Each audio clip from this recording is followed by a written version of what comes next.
Kalau intestinum Ya, rasum, kita bakal belajar tentang intestinum rasum, rasum. Terus juga nanti ada rectum. Ya, intestinum rasum atau nama lainnya itu adalah kolon atau kalau orang awam pas kita SMA disebutnya adalah usus besar. Nah, fungsi dari usus besar itu apa? Untuk menyerap air. Ya, untuk penyerapan air. Kalau di usus kecil atau intestinum itu adalah fungsinya untuk penyerapan nutrisi. Nah, setelah nutrisinya itu diserap, dia tuh pencernaan bakal dilanjutkan ke kolon. Ya, di mana nanti akan terjadi penyerapan air di sini. Nah, terus nanti kita bakal belajar tentang struktur anatomisnya. Di kolon ini nanti dia terdiri dari ada muskulus yang terbentuk secara sirkuler dan juga longitudinal. Nah, dia tuh agak beda dari si intestinum tenue karena kalau di intestinum tenue atau di usus kecil ini dia itu antara si sirkuler dan juga longitudinal dia tuh tersebar merata di seluruh permukaan ususnya. Tapi kalau di sini si sirkuler itu dia tersebar merata di seluruh kolon, sedangkan untuk yang muskulus yang longitudinalnya dia tuh hanya terdapat di beberapa titik aja. Jadi ada di 3 titik doang. Yang nanti disebut dengan taenia moli yang dia tuh ada 3. Ada apa aja? Mentalis, mesopolika sama libera. Yang libera. Nah, penamaannya itu sesuai sama yang melekatinya. Jadi di sini kalau ini kan sebenarnya dia bakal tertutupi oleh si ini.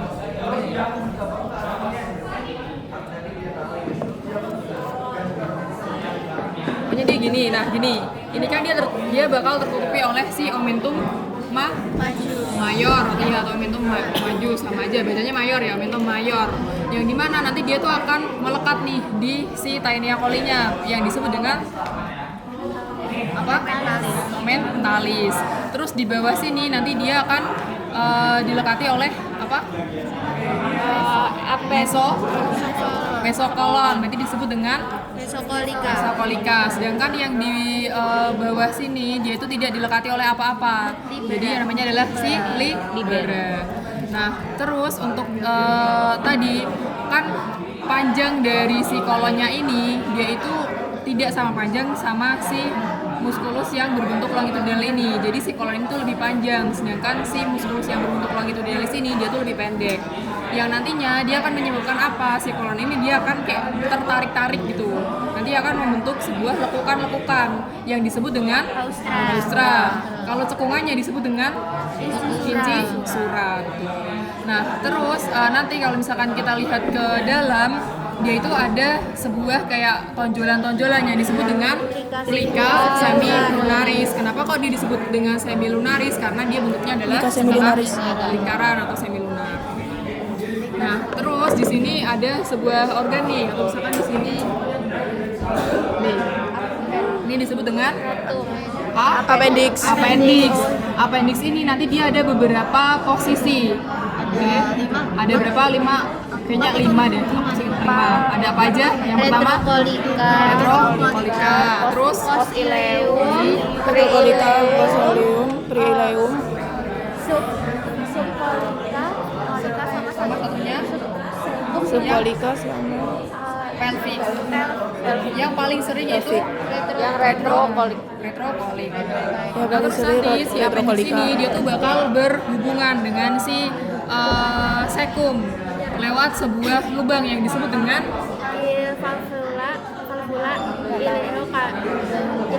bukan orifisium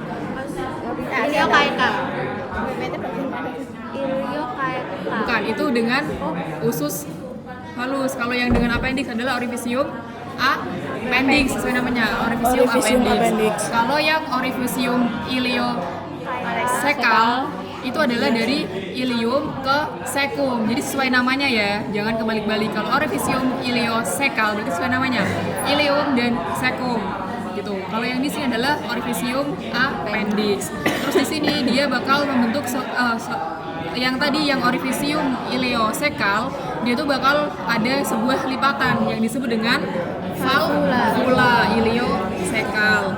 Jadi kalau yang ditanyain adalah lipatannya ini namanya adalah valvula, tapi kalau hubungannya adalah si orifisium. Terus udah, nanti kita bakal naik ke atas. Di sini ada yang namanya apa? Kolon ascendens. Terus yang di sini adalah kolon transversum, terus descendens sama kolon sigmoid. Nah, kalau dari jenis organnya intraperitoneal atau retroperitoneal, yang ascendens adalah retro. Kalau sekum intra. Kolon ascendens retro. Yang transversum intra. Yang descendens ya. Kalau yang sigmoid Indra. Jadi ya selang-seling gitu ya. Terus bentar tadi ada jadi tadi aku disuruh nambahin, jadi ini kan ada yang namanya omentum mayor. Nah, omentum mayor atau omentum maius ini dia tuh merupakan derivat dari sebuah struktur ya waktu kita embrio. Ada yang tahu nggak? Apa namanya? Aku juga lupa. Belum tahu. Waktu kita masih dalam perkembangan di dalam embrio, si lambung ini dia tuh punya dua mesenterium. Ada yang dorsal dan juga ada yang ventral. Nah, yang dorsal nanti dia tuh akan berkembang menjadi si omentum maius ini. Gitu ya, yang dorsal bakal berkembang menjadi omentum maius, sama nanti mesokolon juga dari dorsal. Terus yang ventral dia jadi apa? Contohnya itu ada di ligamen yang membagi hepar menjadi dua lobus. Kemarin ligamen apa namanya? Falciform. Nah, itu contoh dari derivat yang ventral. Ini diinget-inget ya, kata Yusuf itu keluar di responsi. Udah. Terus apa lagi ya? Udah, terus kita lanjut nih. Setelah pencernaan dari kolon, dia akan melanjutkan menuju ke rektum. Nah, di rektum ini nanti dia ada sebuah linea, ada sebuah garis yang disebut dengan linea pectine. Itu membedakan apa? Membedakan dari asal dari organnya atau jaringannya. Jadi kalau yang di bawah sini nanti dia itu berasal dari ectoderm. Kalau yang di atasnya sini berasal dari mesoderm. Ya, itu membedakan dari apa namanya? Sel-sel epitelnya. Kalau yang di dalam sini berarti epitel apa? Yang panjang-panjang tuh epitel apa? Lunar. Kalau yang di sini berarti yang kompleks. Terus ini juga membedakan yang dimana kalau misalkan nanti terjadi hemoroid. Jadi kalau yang hemoroidnya terjadi di sini, dia itu akan merasakan nyeri. Sedangkan kalau hemoroidnya itu berada di atas dari si linea pectinate ini, dia tuh tidak akan merasa nyeri.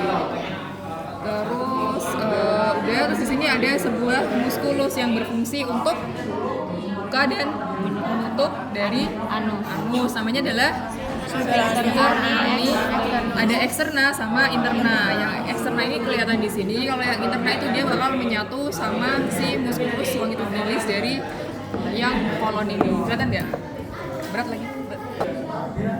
Dia namanya adalah appendicitis. Terus kalau misalkan nanti jadi appendicitis, dia akan dilakukan pemotongan dari si appendix ini yang disebut dengan nama pemotongannya adalah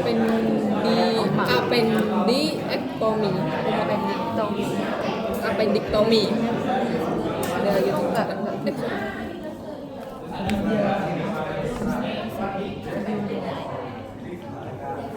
Kantong lemak ini namanya apa?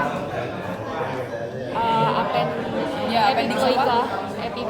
Ya, appendix epiploika. Jadi ini Appendix epiploika. Lemak. Kantong-kantong lemak. Dapat di sepanjang dari si kolon. Ini kalau dipegang yang terdapat boleh ya. sepanjang Ini kolon. baru dikeluarin jadi masih pedes banget.